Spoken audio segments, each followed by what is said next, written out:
Hello friends, welcome to my channel Pathshala journey. और आज हम बात करने वाले हैं अचीवमेंट टेस्ट रिपोर्ट फाइल को लेकर। वीडियो को स्टार्ट करने से पहले अगर आप मेरे चैनल पर नए हैं तो मेरे चैनल को सब्सक्राइब करना ना भूलें। सबसे पहले आपको फाइल का इंडेक्स लिखना है, जिसमें जो आप फाइल में जो भी पॉइंट्स डाल रहे हैं वो आपको इंडेक्स में लिखने हैं। उसके बाद आपको अपनी फाइल की स्टार्टिंग मीनिंग ऑफ इवैल्यूएशन से करनी है कि इवैल्यूएशन का क्या मीनिंग होता है। उसके बाद meaning of measurement and assessment के बारे में बताना है। और ये तीनों ही चीज़ें अलग अलग होती हैं, इसलिए आपको इन तीनों का डिफरेंस आपको एक टेबल में बताना है ताकि टीचर को भी क्लैरिटी रहे। और ये सब चीज़ें हमें हमारी जो कोर्स की बुक है उसमें भी मिल जाएगा और आप गूगल पे से भी इसको सर्च कर सकते हैं। उसके बाद पर्पस ऑफ इवैल्यूएशन लिखना है कि इवैल्यूएशन का क्या पर्पस है। उसके बाद नीड ऑफ इवैल्यूएशन, ये मैंने एक पैराग्राफ में लिखा है, आपको ये बहुत कम वर्ड्स में लिखना है क्योंकि इस फाइल में बहुत ज़्यादा पेजेस इन्हीं सब चीज़ों में चले जाते हैं। उसके बाद है टाइप ऑफ इवैल्यूएशन, जो हम अपने टीचिंग फील्ड में जितने टाइप के इवैल्यूएशन करते हैं उन सब के बारे में आपको थोड़ा थोड़ा लिखना है। उसके बाद कैरेक्टरिस्टिक्स एंड फीचर्स लिखने हैं आपको। उसके बाद मैंने लिखा है टेक्निक्स ऑफ इवैल्यूएशन, तो इवैल्यूएशन की जो जो टेक्निक्स हम यूज़ करते हैं वो आपको लिखने हैं। जैसे टेस्ट लेते हैं या ऑब्जर्वेशन के थ्रू कर रहे हैं, इंटरव्यू ले रहे हैं, तो आपको जितने भी हमारे टेक्निक्स हैं वो लिखने हैं और उनके बारे में थोड़ा थोड़ा आपको उनके बारे में बताना है। उसके बाद प्रिंसिपल्स ऑफ इवैल्यूएशन वो डालने हैं, टूल्स ऑफ इवैल्यूएशन आपको लिखने हैं। आप चाहें तो पॉइंट्स में भी लिख सकते हैं, पर मैंने यहाँ पे थोड़ा थोड़ा इनके बारे में मेंशन किया है, तो आप इस तरीके से भी लिख सकते हैं। और अगर आपको मेरी फाइल से ही कंटेंट चाहिए तो आप वीडियो को पॉज करके भी देख सकते हैं। उसके बाद है स्टेप्स ऑफ इवैल्यूएशन, तो इवैल्यूएशन की एक जो स्टेप्स होते हैं, मतलब एक प्रोसेस जो होती है, आपको उसको लिखना है कि क्या क्या स्टेप होते हैं उसके, और उन स्टेप्स के बारे में आपको थोड़ा सा डिस्क्राइब कर देना है। उसके बाद कैरेक्टरिस्टिक्स ऑफ इवैल्यूएशन लिख देने हैं, जो मैंने यहाँ पॉइंट्स में लिखे हुए हैं। और role of education in school, school में क्या इवैल्यूएशन का जो एजुकेशन में रोल है वो आपको डालना है। उसके बाद अचीवमेंट टेस्ट, जो अब हमारा जो मेन फाइल का जो टॉपिक है उस पर हम बात करेंगे, उसका आपको पहले बताना है कि अचीवमेंट टेस्ट का होता क्या है। उसके लिए आपको उसकी डेफिनेशन और उसके कैरेक्टरिस्टिक्स आप लिखेंगे। उसके बाद पर्पस क्या है इस टेस्ट का वो लिखना है आपको। फिर टेस्ट के क्या क्या कैरेक्टरिस्टिक्स होने चाहिए वो आपको लिखने हैं।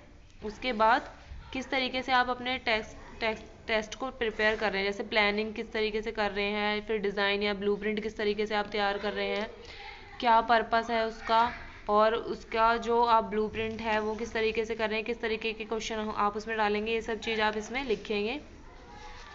उसके बाद आपको ब्लूप्रिंट जो आप तैयार करेंगे क्वेश्चन का वो उसके बारे में लिखना है कि ब्लूप्रिंट होता क्या है और वो एजुकेशन फील्ड में या टेस्ट लेने से पहले हमें क्यों प्रिपेयर करना चाहिए वो लिखना है आपको। उसके बाद स्कोरिंग की जो हम तैयार करते हैं, ब्लूप्रिंट के बाद क्वेश्चन पेपर बन जाता है, उसके बाद स्कोरिंग की आप तैयार करेंगे, उसके बारे में आपको लिखना है। उसके बाद टाइप ऑफ क्वेश्चन किस तरीके के होने चाहिए, जैसे एमसीक्यू है तो एमसीक्यू में किस तरीके के क्वेश्चन है, ट्रू फॉल्स हैं या मल्टीपल चॉइस हैं। शॉर्ट आंसर टाइप में किस तरीके के शॉर्ट आंसर है, उसकी मेरिट डीमेरिट्स लिखने हैं। फिर ऐसे टाइप क्वेश्चंस में कई भी मेरिट्स डीमेरिट्स आपको बताने हैं। उसके बाद है एनालिसिस ऑफ टेस्ट, टेस्ट का आप एनालिसिस कैसे करेंगे वो अब हमें बताना है। तो आइटम एनालिसिस किस तरीके से होता है वो आपको बताने हैं। उसमें किस तरीके से आपको मीन मोड मिडेन या डिस्क्रिमिनेटरी इंडेक्स किस तरीके से बनेगा ये सब लिखना है। उनके फॉर्मूले वगैरह आप बताएंगे। इनके फॉर्मूला वगैरह बताने के बाद आपको मीनिंग ऑफ स्टैटिस्टिक्स बताना है एंड उसका एजुकेशन में क्या रोल है वो आपको बताना है। उसके बाद है सेंट्रल टेंडेंसी के बारे में आप बताएंगे, मीन मोड मिडेन और उनके फॉर्मूला वगैरह आप इनमें लिखेंगे। उसके बाद है स्टैंडर्ड डेविएशन, आपको बताना है क्या होता है और उसके फॉर्मूला वगैरह आप लिखेंगे यहाँ पर। मैंने यहाँ पे बहुत शॉर्ट में लिखा है मीन के बारे में, उसकी लिमिट्स क्या होती हैं, फिर मिडियन, फिर उसकी लिमिट, मोड, फिर उसकी लिमिट। तो आप कोशिश करें कि कम वर्ड्स में ही लिखें। उसके बाद हिस्टोग्राम क्या होता है वो बताना है, और मैंने यहाँ पे हिस्टोग्राम के लिए एक एग्जाम्पल जो है मैंने एक ग्राफ पेपर पे बना के लगाया है। ऐसे ही पॉलीफ्रीक्वेंसी ग्राफ का भी आपको ऐसे ही बताना है। फिर जो मेन हमारा टेस्ट जो स्टार्ट होता है अचीवमेंट टेस्ट, तो मैंने मैथ्स का टेस्ट लिया था अपनी क्लास का, तो मैंने उसका लिखा है बच्चे जितने थे मेरी क्लास में पहले वो डाला और उन्होंने कितने मार्क्स गेन किए हैं आउट ऑफ 20 वो डाला है मैंने। तो आपका टेस्ट जितने मार्क्स का होगा आप उस हिसाब से यहाँ पे मार्क्स लिखेंगे। ये मेरा टेस्ट 1 था बच्चों का, तो मैंने यहाँ पे मेंशन कर दिया कि मैथ्स टेस्ट 1। उसके बाद ब्लूप्रिंट जो मैथ्स का था मेरा, वो मैंने यहाँ पे लगाया है ब्लूप्रिंट कि 1 मार्क्स से कितने क्वेश्चन होंगे, नॉलेज बेस्ड कितने होंगे, अंडरस्टैंडिंग एप्लीकेशन बेस्ड कितने होंगे, टोटल नंबर ऑफ क्वेश्चंस कितने होंगे। ये सब चीज़ें आपको ब्लूप्रिंट आपका लगाना है जो आप अपना क्वेश्चन पेपर प्रिपेयर कर रहे हैं।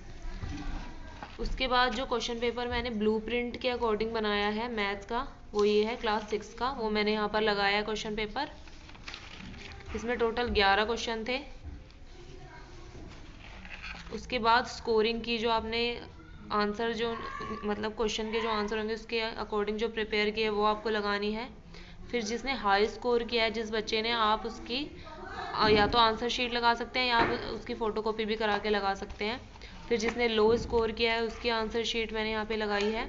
और ये सब करने के बाद आपको एक मास्टर शीट प्रिपेयर करनी है, जिसके लिए आपको एक ग्राफ पेपर लेना है और उसमें सभी बच्चों का रोल नंबर, उसके बाद आपको बच्चों को उनके नंबर के अकॉर्डिंगली उनको अरेंज करना है। जैसे हाई स्कोर करा है रुबीना ने, तो मैंने उस हिसाब से कराया। और सबसे लास्ट में पूजा ने सबसे कम मार्क्स गेन किए हैं, तो वो सबसे लास्ट में। तो आपको देखना है सबसे ज़्यादा किसके हैं, उससे कम किसके हैं, इस तरीके से आपको इनको अरेंज करना है। और फिर क्वेश्चन, जितने क्वेश्चन थे उतने क्वेश्चन आपको लिख देने हैं। तो 11 क्वेश्चन थे तो मैंने 11 लिख दिए हैं। उसने रुबीना ने पहले क्वेश्चन में कितने नंबर गेन किए, वो सब चीज़ें आपको इसमें लिख देनी है। फिर उस तरीके से आपको हाईलाइट कर देना है कि कितने टॉप जो 5 बच्चे थे उन्होंने हाई स्कोर किया है, और नीचे से लो स्कोरर बच्चों को आपको हाईलाइट कर देना है। आप इसमें अपने हिसाब से भी ले सकते हैं बच्चे, 10 या जितने आप चाहें उतने।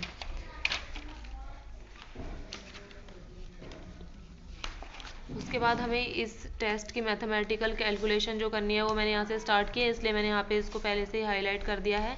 तो फिर मैंने इनको फॉर्मूले में लगाने से पहले टेबल प्रिपेयर कर लिया है। SI मैंने सबसे पहले निकाला है, जिसमें 0 से 5, 5 to 10, 10 to 15, 15 to 20 ऐसे लिखा है। फिर फ्रीक्वेंसी आपको लेनी है कि 0 से 5 कितने बच्चों ने स्कोर किया है, तो यहाँ पे हम देखेंगे सिर्फ एक बच्चे ने स्कोर किया है इसलिए 1।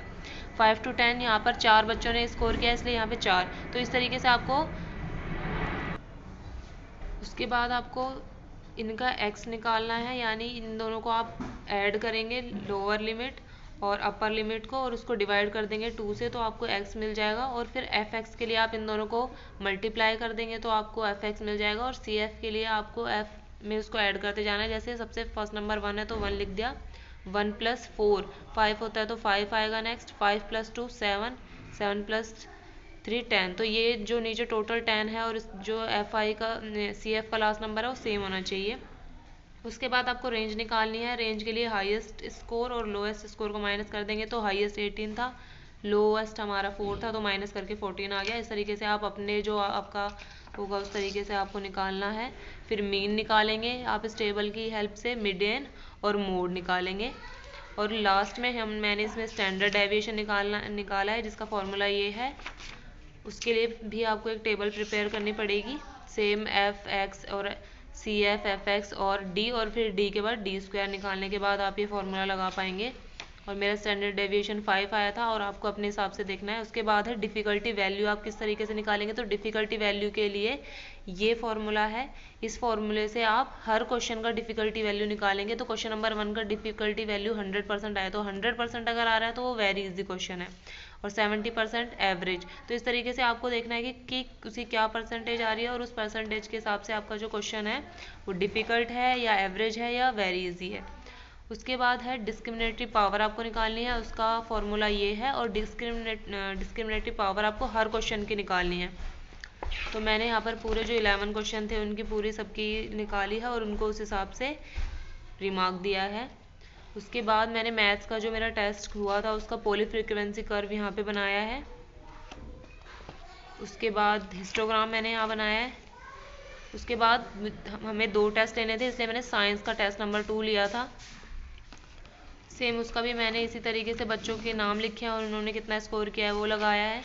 उसके बाद जो साइंस का ब्लूप्रिंट था वो लगाया है मैंने यहाँ पर, कि नॉलेज के कितने क्वेश्चन होंगे, अंडरस्टैंडिंग के कितने, एप्लीकेशन के कितने, 1 मार्क क्वेश्चन कितने होंगे, 2 मार्क कितने, 3 मार्क कितने, टोटल नंबर ऑफ क्वेश्चन कितना होगा। ये सब चीज़ें लिखने के बाद कौन सी क्लास के लिए टेस्ट था, वो सब मेंशन करने के बाद कि ये 6th क्लास का टेस्ट था और ये क्वेश्चन पेपर है, ये मैंने यहाँ पे लगाया है इसको। उसके बाद मैंने इसकी स्कोरिंग की प्रिपेयर की है कि अगर बच्चे ने ये आंसर दिया तो उसे कितने कितने मार्क्स मिलेंगे। उसके बाद किसने हाई स्कोर किया था, जैसे सेम में हमने मैथ्स का लगाया था, उसके आपको आंसर की निकालनी है। फिर लो स्कोर जिसने किया है उसके आंसर की निकालनी है। और जैसे हमने मैथ्स के लिए मास्टर शीट प्रिपेयर की थी, सेम इसकी भी मास्टर शीट हम प्रिपेयर करेंगे उसी तरीके से। आप चाहें तो अगर आपके पास बच्चे ज़्यादा हैं तो आप हाई स्कोर में भी 10 बच्चे ले सकते हैं, लो स्कोर में भी 10 बच्चे ले सकते हैं। अगर आपकी क्लास में 60 या 70 बच्चे हैं तो आप उस हिसाब से 10-10 बच्चे भी ले सकते हैं।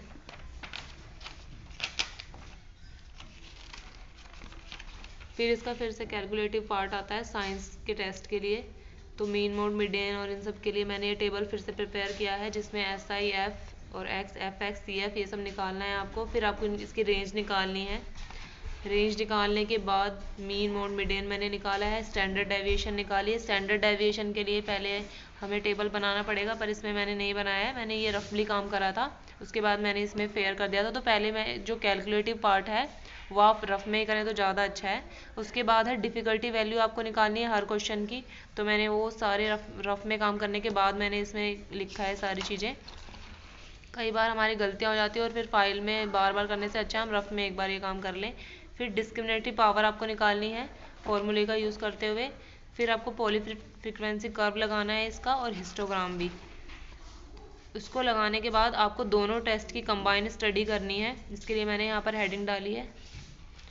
उसके लिए आपको सबसे पहले बच्चों के नाम, पहले आपको बताना है कितने कितने नंबर का टेस्ट था, किस स्कूल में लिया था, क्या ड्यूरेशन थी, ये सब चीज़ें लिखने के बाद आपको लिखना है कि जैसे आपका फर्स्ट स्टूडेंट है जो हाई स्कोर किया है, जिसने उसके दोनों टेस्ट के मार्क्स लिखे हैं, मैंने यहाँ पे 18 और उसके बाद आपको रिमार्क दे देना है। जैसे जैसे लिखा है यहाँ पर, she is a brilliant student of her class. ऐसे आपको हर बच्चे का करना है। तो मैं यहाँ पे पूरे मैंने हर बच्चे का किया है। मेरी क्लास में 21 बच्चे थे, तो मैंने यहाँ पर 21 बच्चों को इसी तरीके से रिमार्क दिया है, दोनों टेस्ट को कंपेयर करते हुए। उसके बाद आपको यहाँ पर थोड़ा सा फिर से बता देना है कि कितने बच्चे जो हैं एवरेज कैटेगरी में, कितने क्वेश्चन हमारे मतलब क्वेश्चन के हिसाब से आपको बता देना है कि किस बच्चे ने कितना स्कोर किया है, किस हिसाब के क्वेश्चन थे। मीन मोड मिडेन जो था आपका क्या आया था किस टेस्ट में, साइंस, और उसको कंपेयर करते हुए। उसके बाद आपको लास्ट में कंक्लूज़न डालना है। और अगर आपको लग रहा है कि बच्चों को मतलब किस क्वेश्चन को जो बहुत इजी थे या किस तरीके के क्वेश्चन थे, तो वो सब चीज़ें आपको डालते हुए आपका कंक्लूज़न आपको लिख देना है, और आपकी फ़ाइल इस तरीके से प्रिपेयर हो जाएगी।